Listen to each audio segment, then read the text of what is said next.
So 2024 has arrived. There's a lot of stuff expected to release this year, such as Rise of the Ronin, Like a Dragon Infinite Wealth, Space Marine 2, and Final Fantasy VII Rebirth, which are all kinda interesting, but for this specific date, next month, on February 2nd, 2024, there are two games that are coming out, both of which are based on two existing IPs that have been in other things, such as anime and films, respectively.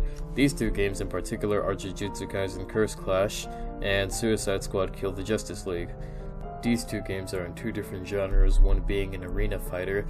Definitely haven't seen that before, right? Oh my god! Another one of these games that hasn't released in the previous 5 years of my existence, right?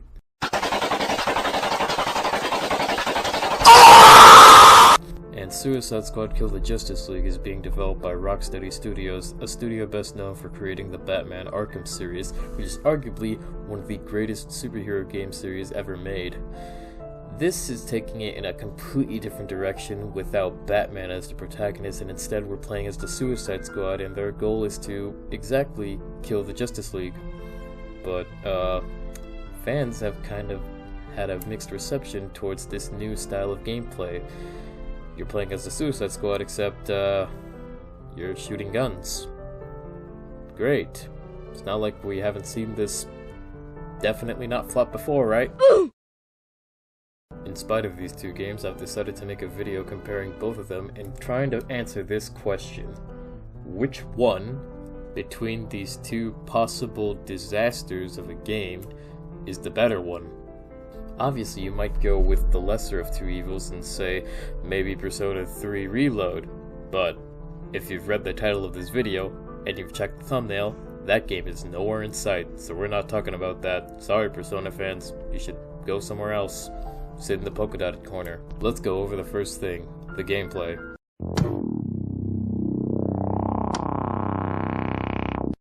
Alright, so let me ask you something. When you think of a Jujutsu Kaisen game, what do you expect?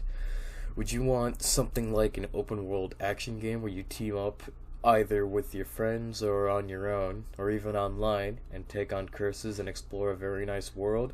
Or another arena fighter? If you said the latter, then, well, you're correct. Bandai Namco for the last 10 years has learned absolutely nothing despite the success of the Ultimate Ninja Storm games. The last few years have clearly shown that they do not give a fuck about what anyone says about any of these games that they release. My main issue with Curse Clash is that this game doesn't necessarily do anything unique in its own. Usually, I expect a game to have some unique qualities that make it distinct and also fun from other games that have a similar type of thing that's going on in it. For example, with Souls-likes. Nioh is a Souls-like, but it uses elements from the Ninja Gaiden series, such as fast-paced combat, which is kinda different as opposed to Dark Souls, which tends to have more slower combat. Nioh tends to be more action-paced and has more of an action-oriented combat system, allowing people to come up with all sorts of custom builds they can use to take on all sorts of bosses that are present in the game. Similarly, in terms of open-world games, the first two Watch Dogs games were kind of similar to games such as GTA and Saints Row, but the hacking element present in these games makes them pretty distinct, as well as the narrative involving hacker vigilantes. Except for Legion though, I don't know what the hell they were doing with that. Case in point, I personally think that a game, especially fighting games, have to have some sort of unique element that make them distinct and not necessarily a clone of each other. Sorry for the random cut here, but I thought I'd elaborate more on my point. I looked at this gameplay, and then I realized these motherfuckers at Bandai just copied a completely different game, but rehashed it with the Jujutsu Kaisen skin. भाई तुम्हारा अगर कोई अपना मसला चल रहा है उसको मेरे साथ नहीं डिस्कस करो ना यार। तमीज से मैंने कौन सी बदतमीजी की है? क्या बदतमीजी की है? These 18+ no decided to copy what Square made, but make it shittier. That's how you know these retards don't know how to make anything original. They're fucking lazy. Get what you fucking deserve! Okay, case in point, the gameplay is very derivative and it doesn't even look like Bandai or whoever these unknown developers are looked at Dissidia and games similar to it, I guess Xenoverse 2, and decided, hey, let's make a game like this and not do any sort of change at all. But that's all I can really say on that end. Although I do think that the visuals and overall the way everything's presented kind of looks sort of original and kind of cool, I still feel like it really lacks in comparison to other arena fighters like the Storm games, or rather Storm 1 to 4, because Connections is just a piss poor attempt at trying to sequel bait, and unfortunately it has failed astronomically. I believe Curse Clash is going to fail in this exact direction because the roster looks clearly unbalanced. It almost looks like they never had proper playtesting in order to try out how some of the moves work and how this would apply for online play. Just like how in that One Punch Man game, no matter what character you use, if Saitama comes out, he can destroy literally anyone in one punch. Hence his name, One Punch Man. But the thing is, that doesn't really translate well for online play. I understand it may sound like I'm being overly critical or just being very negative about a game that's not even out yet, but this is just my opinion, and personally I hope there's some extra content that's added that is not additional characters, but that's something that's kind of too much to ask when it comes to a Bandai game. If I'm being completely honest, Bandai should just call it quits and just stop making licensed games if they don't know how to do shit properly.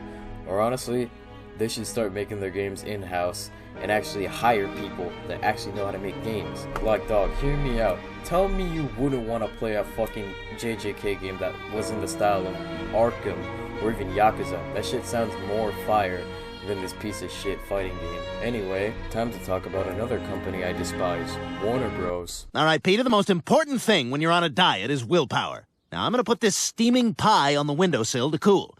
Now, no matter how many beckoning fingers that steam morphs into, or how badly it tries to sneak its way up your nose, I want you to resist the urge to levitate off the ground and float towards the pie. Doesn't seem too hard. Alright, go stand over there.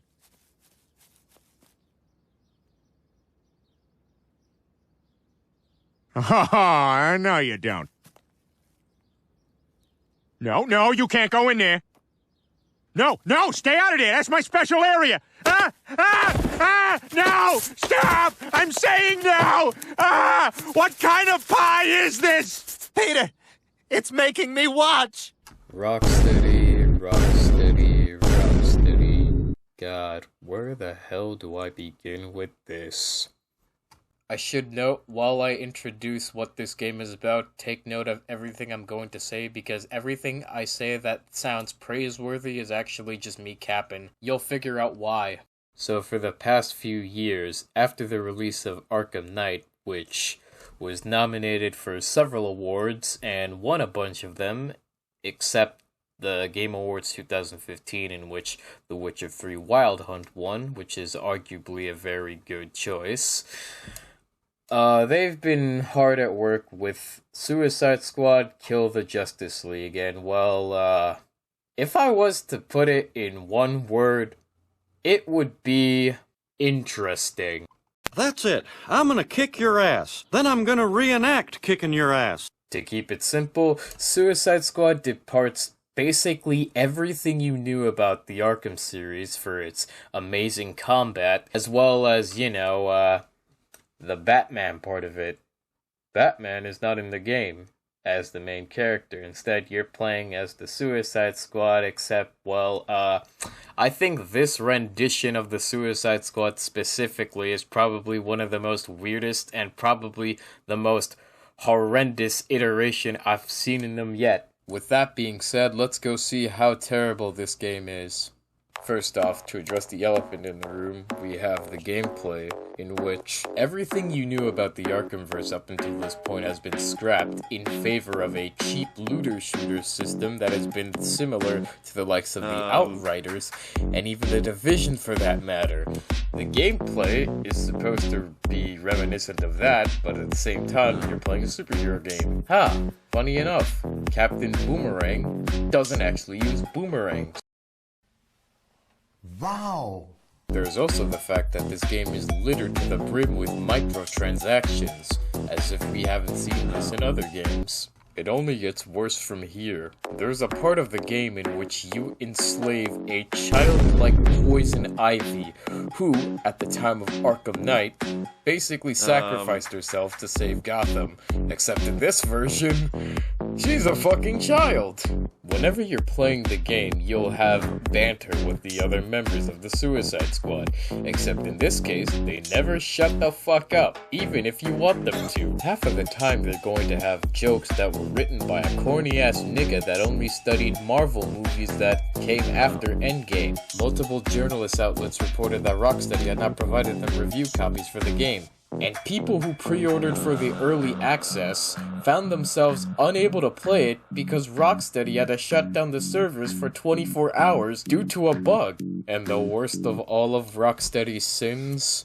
They disrespected the life of Kevin Conroy, the voice actor of Batman, who unfortunately died of cancer by killing Batman with a fucking gun. The concept on its own isn't necessarily bad, but the way it's executed, you'd at least consider to think what the fuck is going on at Warner Bros. That they gotta release this piece of shit. It's not only just an insult to DC fans and Arkham fans as a whole, it's also just a piss stain on this fucking industry where recurring trends such as the use of microtransactions and live service, specifically in Western studios, has become essentially the norm for shitty games, where monetization matters more than the actual product. It's kind of similar to what Bandai's doing, except you kind of have a game here, it's just, well, it's kind of hidden underneath all this poo-poo. This one is eating the poo-poo all over the place. Hey, I mean, look at this guy sincerely. But even terrible games like Sonic 06 are actually somewhat enjoyable, just for the fact that people are actually trying to improve it. This, on the other hand, cannot be improved whatsoever. Why are you gay? Lesbian, homosexual? Please don't buy either one of them. They both suck. Honestly, the Persona fans can win this one, or literally any other game that's coming out that isn't a pile of fucking dog shit. Honestly, I'm probably just gonna get Rise of the Ronin, or even Final Fantasy 16 when it drops on PC, but neither of these games are worth your time. Please invest in something else. Thank you and good night.